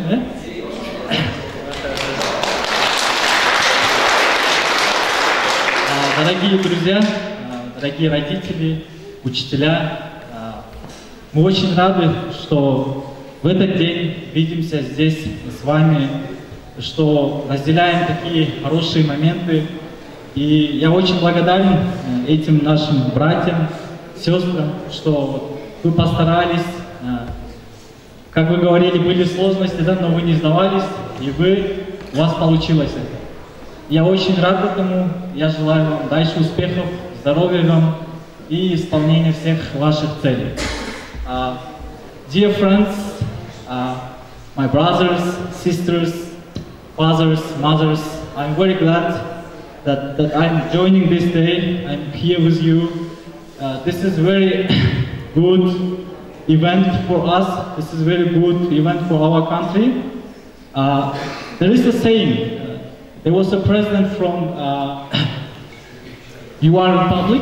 This is Nelson Mandela. He said, "Education is the most powerful weapon we can use to change the world." Кыргызчасы Nelson Mandela айткан. Билим дейт, дүйнөнү өзгөртүш үчүн эң күчтүү курал дейт. Элестетиңиздер? Education is the most powerful weapon we can change the world. I absolutely agree with him. And I support this kind of projects, and I'm always ready to support, to help, and to join this kind of good ideas. Değerli arkadaşlar, anneler, babalar, sizinle burada görüştüğümüz için çok mutluyum. Size çok minnettarım. Buraya gelip gerçek vaktinizi bölüp burada bizimle olduğunuza çok teşekkür ederim. Ben çok minnettarım. Çok şükürler olsun. Benim sesim böyle. Liebe Freundinnen, Damen und Herren, ich bin sehr froh, dass ich bin heute hier.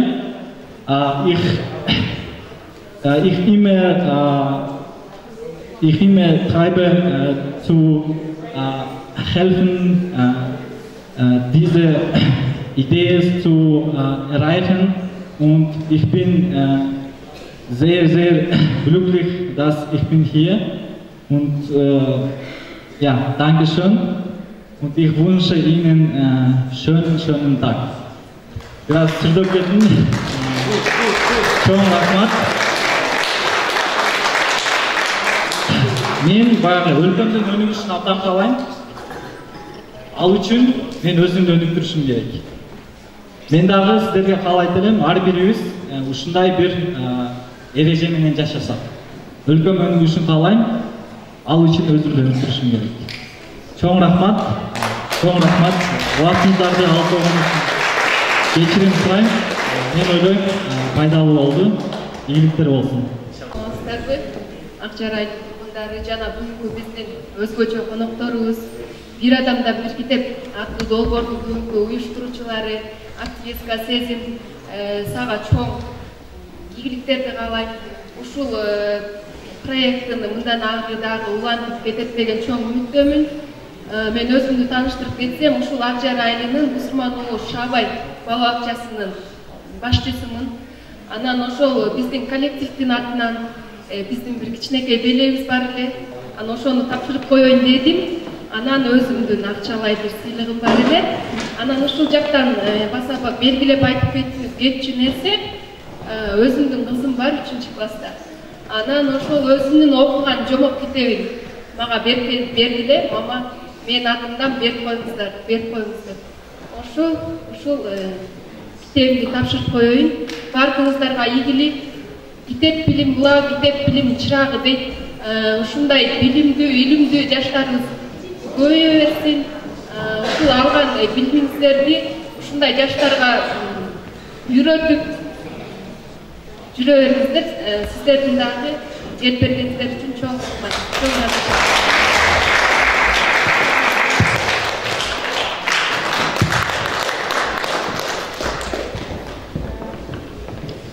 Эжейге чоң рахмат. Анан учурдан пайдаланып айтып кетким келип атат. Агайлар өздөрү менен сонун китептерди ала келген экен, китеп жарманкеси кылып. Жана Мээрим эже айтып кеткендей, азыр ушул жерде бүгүн дагы акчалай жардам кылып алып келген адамдар болуп атат. Эгер алыңыздар кетсе, бул жерде китептер турат.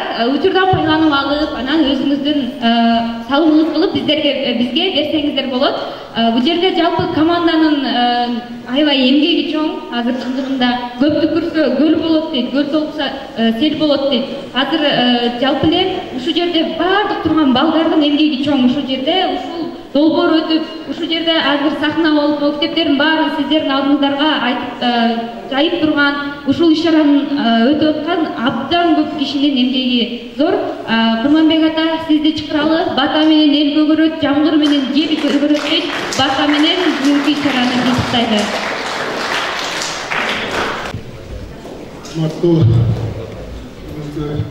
чогулушубуздун катышуучулары, урматтуу балдарым, парламент мүчөлөрү, парламент башчылары, мен келатып ушунчалык толкунданып кубандым. Школ директоруңар ушул жолу кандай деген десек, байке мен такыр билбейм. Чогулуш нээси мен эмесмин. Ертең парламентти чечип атат, кимди чакырды, кандай өткөрөт, мен да сиздей чакырган кишимдей. Мына ушул мени кубандырат. Себеби эртеңки келечек, астыңарда жазылган келечектин баары ошол аракетсиз эл үчүн. Урматтуу катышуучулар, бүгүнкү күн аябай жакшы экен. Жакшы күн деп ойлойм мен турмушумда, жашоомдо. Эгер ушундай акыл масат менен өтүлгөн жыйындар болсо, алдарыбызга кандайдыр бир жардамы казыр этетилер. Баатыр Дагыстанов жанына келсең бир киши дейт. Мен обыреки маңдайымда отырған арты менің неберелерімнен кейінгі. Улуусу менің кичүү анамдан да кичүү екен, териштирип көрсөң. Мунун шубалдардын айткан сөздөрү элибизде кеп бар. Көп жашаган билбейт, көптү көргөн, көп окуган. Канча дил билсең, ошончолук дил билесиң деген сөз бүгүн далилдеп отурат. Мына Нуржигитти мен алыстан угуп, телевизордон көрүп, ар сүйлөгөн сөзүнө сукканча элем. Көрсө жөнөкөй эле биздин машалла эле болгон арыкчырайлы бала экен. Эч кандай айырмасы жок. Мен ойлоп элем, мунун бир буту узунураакпы, жок узунураакпы. Жерде отурган мынакей 5 тилде сүйлөгөн балабыздын деле анан мындай отурсаң, көчөдөн жолуксаң, ай жолбошотчу деп айтып турган жөнүбүз бар экен. Мына ушундайкы сабактарды бүгүнкү Нуржигиттин уулумдарынын сүйлөгөн сөздөрүн татынакайлы жастырып калгандырсыңар. Айрыкча Энета тууралуу айткан сөздөрү бул өзү табылгыс.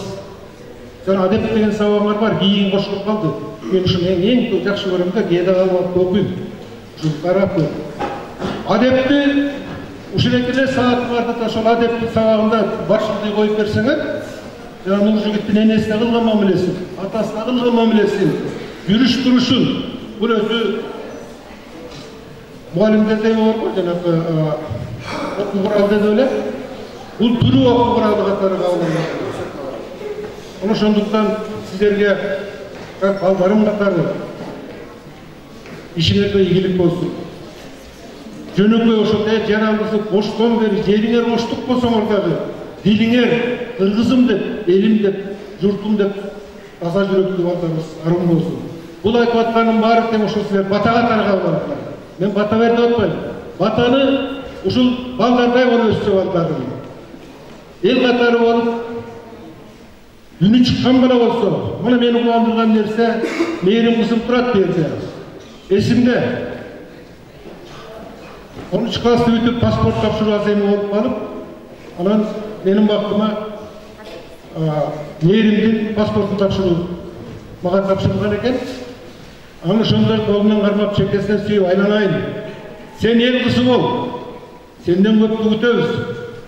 Ал убакта айлыбыздын как раз президент болчу. Анан мен тамаша электин айттым беле, президентте бар десен алып балдары мечитте болупту. Анан айланайындар, чыккан жерден чыгат дейт. Мына ишиңе ийгиликтүү болуп, мынакей өтүн кошо келбей, мынакей кошулуп болуп, үйө балабыздагы эметке ишиңер ийгиликтүү болсун, мен эмнесин айтсам керек. Анан турмушта көп нерселер болот айланайындар. Мына бул жерде татынакай уран жазсаң, бир адамдан бир китепте. Мунун чечмелегенин айтпак өтөдүм эле, бирок Нуржигит аябай айтып кетти. Мунун максаты эмне? Мунун келечекте долбоордун максаты эмне? Максаты менин түшүнүгүм боюнча ушу балдарыбыз китеп окуса, дил билсе, адам болсо деле. Заманыбыздын завкар адамы Чыңгыз элге таныткан Чыңгыз агабыз айткан. Адам болуу, бүгүнкү адам болуу кыйын нерсе. Муну чечмелей келгенде бир күн эле сүйлөп койбой, жашоодо кандай адам болуш керек. Адам болуу деген нерсе жүрөгү таза, элим деген, журтум деген, айылым деген эл үчүн жашаган бала болуш керек. Мына булардын адамдын колунан кээбирөөлүгү келет, кээбирөө келбейт. Бирок мен балдарыма каалоом айланайындар. Күн сайын адам болгула. Эртеңки күнү кыргыз элибиздин татынакай сүйүктүү балдар болгула.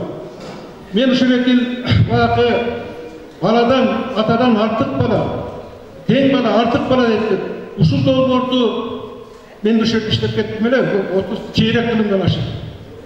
Ушунда китеп жыялы деп ушул салтанат эле, андан кыздарыбыз эле китеп жыялы деп бир жыйын кылып, өзүм баштап келиниме тапшырдым эле, Аселден сурасам, келиним мугалим 30тан ашык китеп тап келип өткөрүп берген дейт ошондо.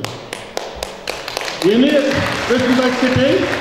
Бүгүн ошол чыгып атып карап туруп, мен окуган китептер эми аз эле китептер. Кийинки тарыхый китептер, улуу жазуучуларыбыздын китептери бар. Ошондон дагы 20-дан ашык китепти таңып коюп койду. Анап келип силерге өткөрүп берет. Бирок ушул китепти алып барып жанагы Нуржигул айткандай номенклатура кылбай, ошону окуй билели, баркын билели. Мен эсимде илгери деп болчу эми. Сайыз кезинде анда азыркы президент деп коебуз, жактан кезинде президент аппараттан келиптир, ана премьер-министр, анда сыртта деп болор эле.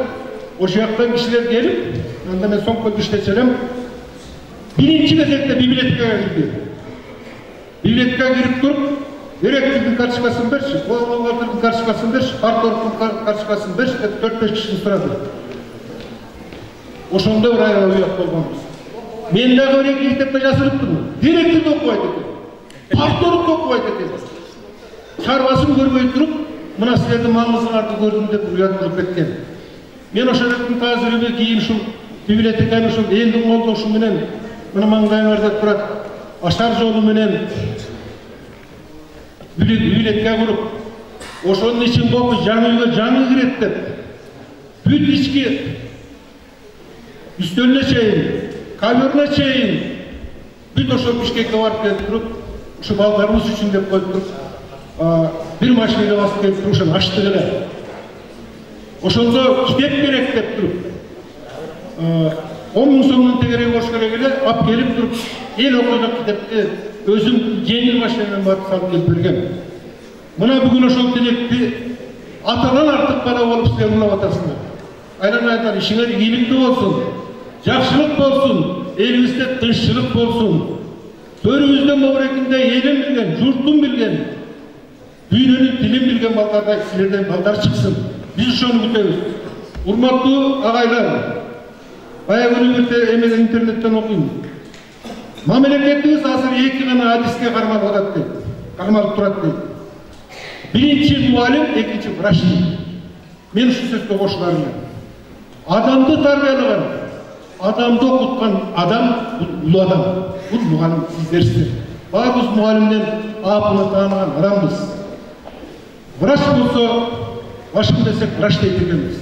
Мына ушул барып отурган силерге баарын тарбиялап аткан баягы бир ырыбыз бар го, манастын эне туулган дегендей. Баары да ошол силерден чыкканбыз. Ошо сиздердин ийгилик болсун. Мондай балдарыбыз келечекте эл билген, журт билген, Нуржигиттей, мына эсен беле. Ушуга окшогон 5 тилди жатка билет экен.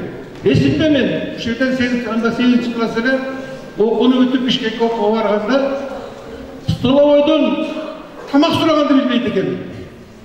Тамак жейин деп бардым. Астында бир кыргыз бала турат экен, каяктан бүтүп келгенин билбейм. Бош дейт, эми көзүндө алган тамактар турат экен. Ман чындыгы бияктан ичкен эмес тамактар. Көрсө жанагы боршун ишини сен котлет деген биз көчмөс экенбиз. Ошону ичким келип атат, атын билбейт. Ак жардын балдары деген сөздү дагы кыргыздын балдары, эл үчүн балдар деген тилекке болуп байкеңде деп болгон балдар болду. Уюштуруучу бир адамга болгон уюштуруучу жаш жигиттерибиз. Анан биз да ошо кул келбей Акжар айында анан тоң ачылыш болуптур, илим казынасы ачылыптыр деп көчөнү ошо Бишкектен, Борбор каласынан келип, ошо өзүбүздүн кичине белегибизди тапшырып кол дедик. Анан окуучулар келиңиздер, бүгүн окуйлуу, эртең мекенибизге салымыбызды кошолу. Келиңиздер, бүгүн окуйлуу айтылы. Эртең айыл башкарган, жер башкарган, элибиздин сөзүн уга билген жаштардан чыгалы урматтуу. Боякта Нуржигит агайыбыз чоң ыраазычылыгыбызды билдиребиз, ушуна коскор жергибизге келип, элдер менен жолугушуп атканыңызга чоң ыраазычылыгыбызды билдиребиз. Биз дагы систем болуш насип кылсын, сиздин артыңызда, сиздин жолуңузду жолдойбуз. Бир убакта чубак устазга ушул чубак устазы менен кол кармашып бирге даам сызып отуруп, чубак устазды көрүп алып сыймыктанчыбыз. Биз да ушундай аалым болсок экенбиз деп. Кудайым буйрса ушул Акжар айында мечиттен чыккан кары чыксын, аалым чыксын. Ушул жакта мектеп окуусундан президенттин алтын сертификатын алган, республикалык ОРТдан алдыга биринчи месттарга чыккан, Кыргызстанды дүңгүрөткөн окуучулардан чыксын. Спорт комплекс стадионуна салып берген байкелерге чоң рахмат. ошолордун арасынан Айсулуу Тыныбековадай, Жоламан балбан байкелерибиздей дүйнөгө күңгүрөткөн балбандарыбыз чыксын. Сиздерге чоң ыраазычылык билдиребиз. Кудай буйрса бул китептер адамды канчалык өзгөртөт. Мен мисалы о китепти окуп баштаганым 2 жыл болду.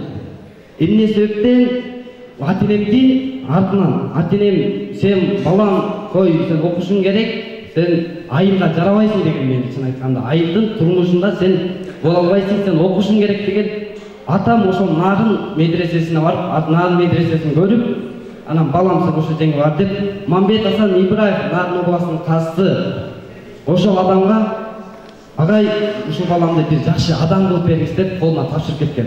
Кудай буйруп ошол агайдын астында 2 жыл сабак алып, агайдын китеп окуган, агайдын лекцияларына катышып алып сыйлыктарым. Бирок азыр агайдын сөзүн угалегине 1,5 жыл окуп калды. Азыр учурда ушул эл аралык Куйт университетине тапшырып ошакта илим менен алышып жүрөбүз. Бирок ошол агайдын сөзүнө өтө муктаж болуп атабыз. Кудай буйрса алгайыбыз да келип, Акжар айылына дагы келип кетет деген ойдобуз. Тілектеріңіз ушул айтылган тилектердин баарын Аллахым өзү кабыл кылсын. Шуну менен бүгүнкү иш-чарабызды соңуна чыгаралы. Сиздерге ушул келген конокторду китеп жарманкесине чакырабыз. Келип китептерден таанышып, биздин кыздар турат. Каалаган китебиңиздерди сурасаңыздар, маалымат айтып, сиздер менен бөлүшөт. Китеп окуйду, китепкөй Акжар бололу, китепкөй Кыргызстан бололу.